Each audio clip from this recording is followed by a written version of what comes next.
Hi, welcome back to the show. If you're just joining us, I'm with Matthew Babbage from the World Cafe Live up in Philadelphia. We're going to do a coq au vin rouge and a pumpkin soup, and we were about to show them how to debone a chicken, Yes. right? Not that they couldn't buy one that way No. or pieces, but you're going to show them just because everybody should know how. You certainly can buy it that way. I know a lot of people have time issues, so it's just as easy. But what we're going to do is we're going to start a chicken stock with Okay. the bones from some chickens I had done earlier, because Okay. you do need some chicken stock for the coq au vin. Right. We also need it for the soup. That's Okay. pretty much why we make the soup, is because we have this leftover stock. So chicken stock is very easy. It's the bones and the skin with celery, carrot, and onion.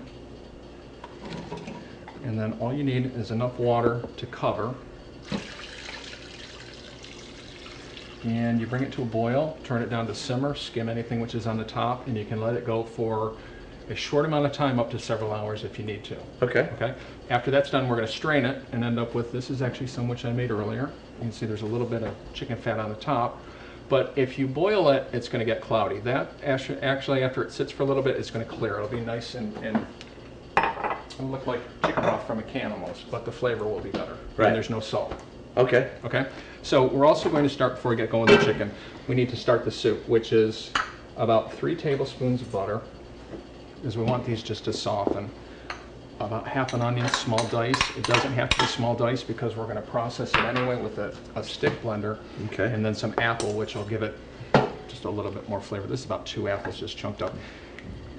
Size doesn't matter, chopping doesn't matter. I just would get rid of the skin from the apple. That's the biggest thing, because Right. otherwise it would be a little bit hard to eat. Okay? Okay. So if you'd like to, this will be okay now. If you want to stir this a little bit as we go along, that's fine. Cool. And I'm going to grab the chicken right now.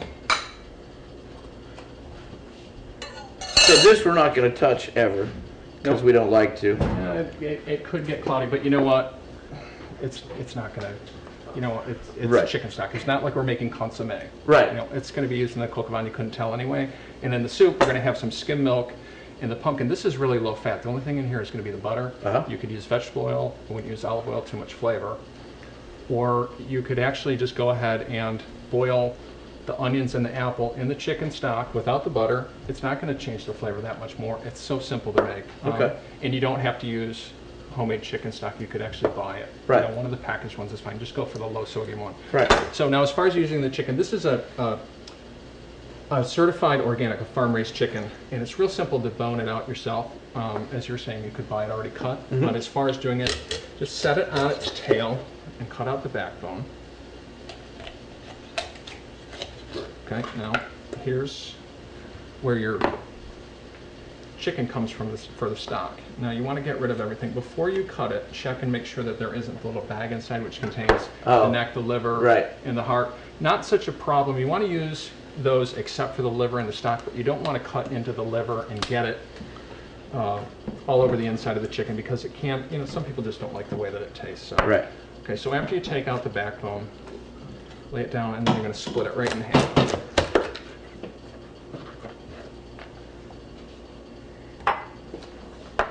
So what you can do, all right, now the wing tips, they're good in the stock, so just cut those right off.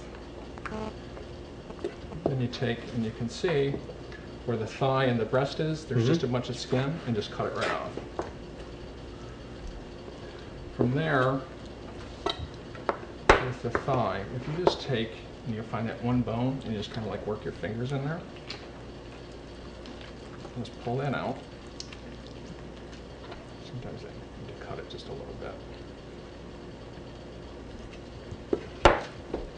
And once you get it down to there, you can find where the bone articulates and just pop it right out. Now these things can all go right into the stock pot. Okay, so now what you've got is you've got the thigh connected to the leg bone's in there. Okay, the next thing I do is you just kind of like cut around where that is, near the end. If you hold it down and hit it with a knife, It breaks right off. yep, breaks it right off. And then what you can do is go ahead and just cut down the side of the leg, peel the bone out, and it just snaps right out. Now, you do have a little bit of stuff left in there. It's not a big deal. You can always get it out, or if you can't get it with your fingers, you just cut it out a little bit. Oh, the cartilage, yeah. Yeah, you know, it's just sometimes they're a little bit more stubborn than others. The best thing to do is to use the chicken straight from the refrigerator. It's not quite as, it's a little bit more firm. Right. So it's easier to work with. So you just keep using your fingers and just keep feeling where it is. Just cut stuff right out. Okay. And into the stock pot it keeps going. So what you have now is, there's the breast, and then there's the leg on the side right there, boneless. Okay. So there's that, there's the breast. Then on the breast side, you find again where the bone, where it articulates, and cut the wing out. Now, this is the only part of the bone that's still in the coq au vin. Right.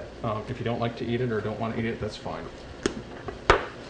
Now with this, if you just do the same thing, just pull your fingers along the rib cage, and this one, pull it out, the same thing.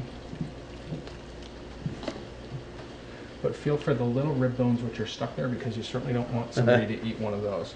And what I do, because now you've got this big skinless, or excuse me, skin-on boneless breast, there's the tenderloin, then I take the chicken breast and I cut it in half.